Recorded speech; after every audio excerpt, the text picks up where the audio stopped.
Je crois qu'on devrait avoir peur de moi. Mais ceux qui devraient avoir peur de moi, ce sont les ennemis de la nation.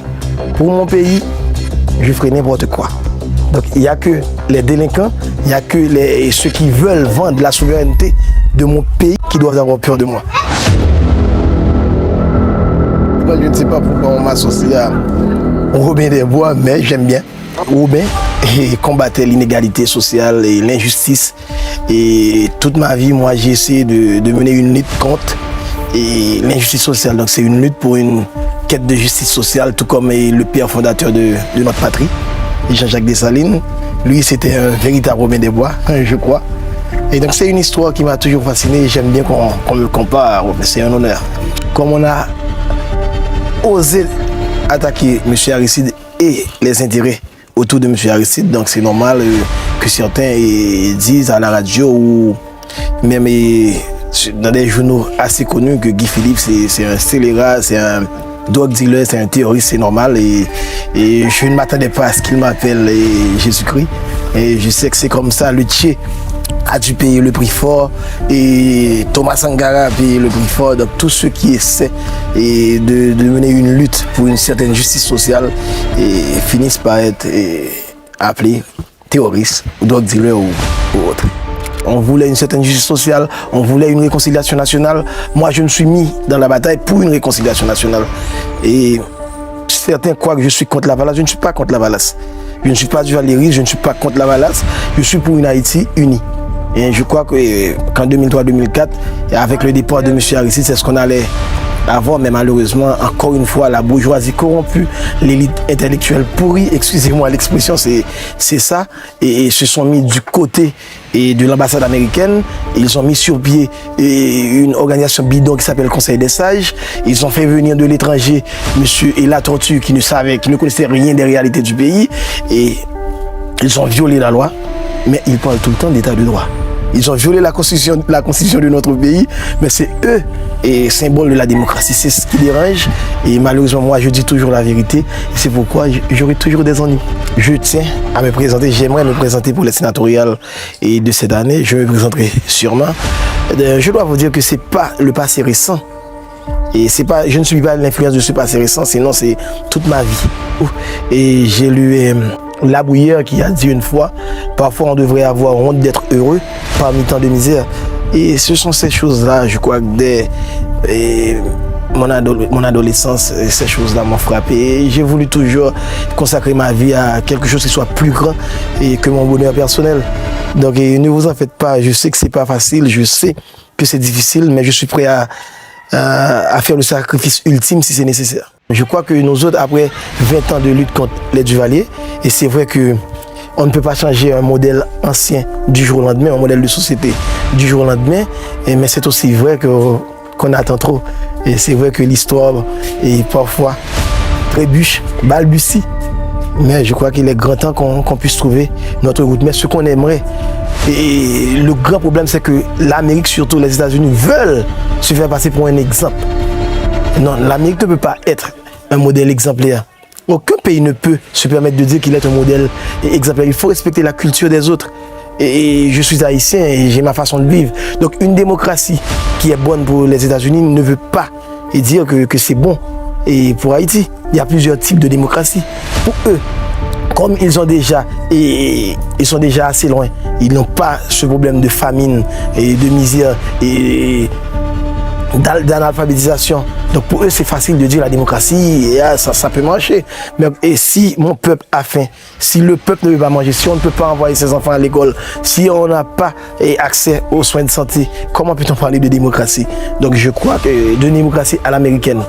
Donc je crois que c'est ça. On essaie de nous imposer un type de démocratie. Nous autres, nous sommes pour les droits de tout un chacun. Mais je crois qu'il n'y a pas un modèle de démocratie. Depuis la mort de Pétion, malheureusement, je ne suis pas vraiment pro-Pétion, mais depuis sa mort et la mort du roi Henri Christophe, je crois que par rapport à l'Occident ou les grandes puissances, Haïti a toujours développé une attitude de mendiant, de peuple mendiant. Et c'est ça, donc on ne peut pas dire qu'on a vraiment une position vis-à-vis des États-Unis, vis-à-vis de l'ancien bloc socialiste ou du Canada. Ceux qui nous gouvernent n'ont aucune position. et ils ont besoin d'argent. Et nous sommes tous des mendiants en Haïti. Notre président, c'est le premier mendiant. Et comme on ne produit rien, et donc si le Canada dit qu'on doit faire ça, sinon le Canada ne donnera pas les 20 millions promis. Donc on n'a pas le choix, on doit faire ce que dit le Canada. Donc on aura une position vis-à-vis des autres quand et seulement quand Haïti aura atteint son autosuffisance alimentaire. Thomas Sankara disait, et ce dont nous avons besoin de l'Occident, c'est une aide de qualité. Ce n'est pas une aide de quantité qui nous envoie des sacs de riz ou de petits mie, non. Nous avons besoin d'une aide de qualité, comme les États-Unis ont fait avec l'Europe après la Deuxième Guerre mondiale, le plan Marshall. Ils ont reconstruit l'Europe, ils ont donné accès aux universités américaines, aux Japonais. Donc c'est ce type d'aide qu'on a besoin ici en Haïti. Malheureusement, et ceux qui nous gouvernent, et quand ils vont aux États-Unis, en France, en Europe, dans toutes les grandes capitales du monde, ils vont demander de l'argent pour subsister. Et donc je crois que c'est ça et notre grand problème. Et on trouvera notre position. On trouvera notre position. Et je suis sûr, je suis convaincu qu'un jour Haïti sera un grand pays. Et ne vous étonnez pas, il y a pas mal d'Haïtiens qui sont prêts à donner leur vie pour que ça puisse arriver un jour. Si vous voyez que dans ce pays il y a beaucoup d'ONG, c'est que ça ne marche pas et ça ne marchera pas. Ça ne marchera pas. Les ONG ne sont pas ici pour nous aider en réalité. Bon, peut-être que certains qui travaillent dans les ONG sont de bonne conscience, mais ils veulent vraiment aider. Mais ceux qui décident, ceux qui pensent pour les ONG ne veulent pas vraiment qu'on sorte de cette misère. Sinon, on aurait pu avoir une aide de qualité. Plus de 2 milliards de dollars de 2010 à nos jours ont déjà été débloqués. Qu'est-ce qu'on a fait avec tant d'argent? Est-ce que vous avez vu une bonne route pour venir dans la Grand'Anse? Des universités, des infrastructures où on peut recevoir des touristes? Rien de durable. Les ONG sont là pour nous maintenir en vie, mais ils ne veulent pas que nous atteignions notre autosuffisance, notre dépendance, notre indépendance économique. Est-ce qu'on peut dire que la misère, finalement, est le gagne-pain de beaucoup d'ONG? Les ONG, c'est ce qu'ils font ici, c'est ce qu'ils veulent faire comprendre à d'autres qu'ils sont là pour aider, mais en fait, c'est pas vrai. Tout le monde sait que c'est pas vrai. Et vous avez vu comme M. Kagame a dû faire pour essayer d'aider le Rwanda. Et vous avez vu comment Chavez a dû faire pour essayer d'aider les Vénézuéliens. Le jour où un gouvernement voudra qu'on ait une Haïti meilleure, vous verrez qu'il n'y aura pas beaucoup d'ONG, 2, 3 ou 4. Mais pourquoi avoir des milliers et des milliers d'ONG? Chacun fait ce qu'il veut. Le Canada te promet 20 millions de dollars. Donc le Canada envoie des ONG canadiens pour reprendre les 20 millions et rentrer au Canada. Les Américains font de même. Et ça, c'est pas une aide. On est un pays à vocation agricole. Comment comprenez-vous, il n'y a pas une banque de crédit agricole? On fait tout ça, le paysan fait tout ce qu'il doit faire pour planter et après à la fin, il ne peut rien vendre. Et comme il ne vend pas et dans 2, dans 3 jours, et ça périt. Donc il faut l'agro-industrie, il faut des usines de transformation. Et si les ONG veulent aider, par exemple, donner à manger aux enfants, on ne peut pas importer du riz des États-Unis pour donner à manger aux enfants. On achètera du paysan et le paysan verra que maintenant ce qu'il fait a de l'importance. Et vous allez voir que petit à petit, on trouvera notre route, notre chemin. Mea culpa, de mea culpa en mea culpa. Bill Clinton a fait son mea culpa. J'ai bien entendu d'autres qui ont fait leur mea culpa. Je ne crois pas que c'est ce dont nous avons besoin. Nous avons besoin d'une politique ferme, d'un président ferme et d'un groupe ferme qui dit bon ok, ça suffit, non, on doit aller de l'avant. Mais faire des mea culpa et n'apporter aucun changement, ça ne rime à rien. Et j'ai bien entendu les mea culpa de M. Clinton, que je respecte d'ailleurs, et j'ai bien entendu d'autres mea culpa, mais aucune... ils n'ont pris aucun engagement pour que ça change. Et donc, malheureusement, c'est ça. Mais pour le commerce du riz, pour la détaxation, c'est pas seulement le riz, c'est tout. On importe tout maintenant. On importe tout de la République dominicaine ou des États-Unis d'Amérique. Donc maintenant, on est vraiment dépendant de la République dominicaine économiquement. Est-ce que c'est normal? Non, c'est pas normal. Est-ce qu'on doit avoir des problèmes avec les Dominicains? Non.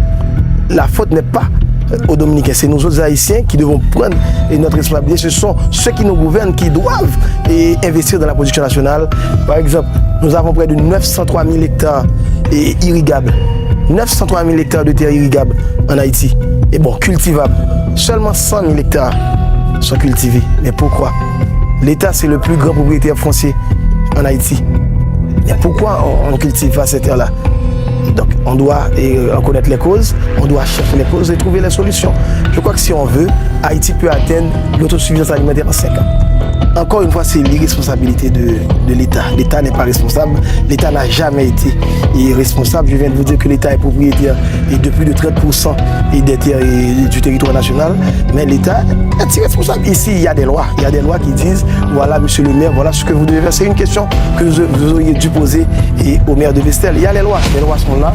Il y a les taxes à percevoir sur les propriétés bâties. Il y a les taxes à percevoir avec les marchands jour de marché, mais le maire s'en fout, tout le monde s'en fout, le collecteur d'impôts s'en fout, et voilà, on attend de l'aide. Et pourtant, si on voulait, par exemple, je vais vous donner un exemple, pour payer tous les employés de la commune de Bestel, le maire a besoin de 200 000 goudes, 40 000 $ haïtiens, 200 000 goudes. Et Bestel, seulement ici au centre-ville, on pourrait ramasser près de 2 à 300 000 gouttes par mois. Mais on ne les ramasse pas et chaque mois, le maire doit écrire à Port-au-Prince et écoutez, aidez-nous, on ne peut pas payer nos employés. Donc c'est l'irresponsabilité partout. Le président est irresponsable, le premier ministre est irresponsable, les maires sont irresponsables, les députés et sénateurs sont irresponsables, tout le monde est irresponsable. Ici à Pestel, on a cette grande génératrice pour donner de l'électricité. Vous voyez cette génératrice. Donc chaque samedi, on a dit ok, chaque samedi on va collecter de l'argent. Vous devez donner 10 $ et vous 5 $. Au début, tout le monde disait non. Mais après, quand ils ont vu l'électricité, tout le monde venait. Ah, pourquoi vous n'êtes pas passé? Et on attend l'argent. Donc, quand les gens ici en Haïti ne veulent pas payer, c'est parce que l'État ne donne rien. Donc, si l'État est responsable, on ne te donne rien, même pas une petite école, même pas un petit hôpital. Donc, pourquoi vous allez payer des taxes? Donc c'est ça, c'est pas l'irresponsabilité de l'État, c'est la réponse du peuple. Mais si le peuple voit qu'il y a un État conscient, un État qui veut travailler et un État responsable, je vous donne la garantie qu'on va payer. On paiera. Dès le début, dès notre indépendance, les femmes ont toujours occupé un grand rôle. C'est un des premiers pays où dans notre première constitution de Saline a dit qu'il n'y avait pas une différence de sexe. Et vous allez voir qu'une femme comme Marie-Jeanne était à la Crête à Pirot et c'est elle qui commandait. Elle commandait un troupe d'hommes, un peloton d'hommes avec la martinière Imani. Donc les femmes dès le début, dès le départ de notre indépendance ont eu leur rôle. Et encore une fois aujourd'hui vous allez voir dans notre gouvernement, il y a pas mal de femmes. Donc d'ailleurs, nous autres Haïtiens, les femmes sont vraiment nos mères, ce sont les femmes qui nous envoient à l'école et ce sont elles qui prennent soin de tout, même les maris dépendent des femmes en grande partie, surtout dans le milieu paysan et c'est notre petite banque et s'il n'y avait pas les femmes, vraiment, je ne sais pas ce qu'on aurait pu faire et surtout dans la paysannerie. Je crois qu'on devrait avoir peur de moi, mais ceux qui devraient avoir peur de moi, ce sont les ennemis de la nation. S'ils ont peur de moi, ils ont raison. Parce que je vous ai dit tantôt que je suis prêt à donner ma vie pour Haïti. D'ailleurs, je l'ai déjà prouvé et je peux le faire encore si c'est nécessaire. Pour mon pays, je ferai n'importe quoi. Donc, il n'y a que les délinquants, il n'y a que ceux qui veulent vendre la souveraineté de mon pays, il n'y a que les grands dirigeants corrompus qui doivent avoir peur de moi.